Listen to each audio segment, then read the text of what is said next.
विश्वं विष्णुर्वचत्कारो भूतभव्यभवत्प्रभो भूतकृद्भूतभृद्भावो भूतात्मा भूतभावना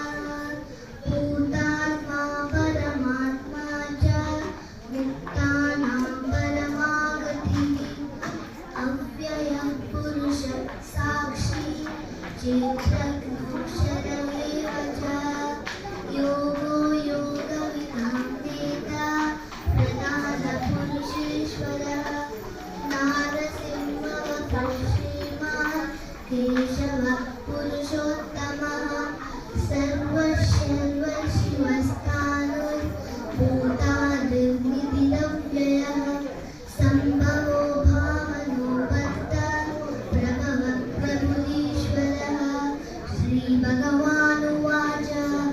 प्रजहाति यदा कामान् सर्वान् पार्थ मनोगतान्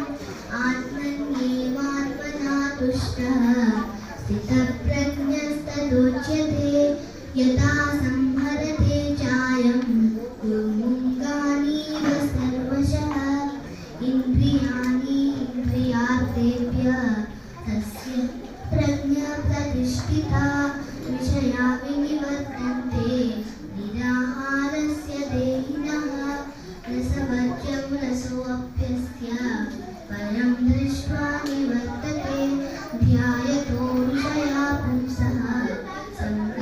सङ्गस्तेषोपजायते सङ्गात् सञ्जायते कामः कामात् क्रोधोऽभिजायते क्रोधात् भवति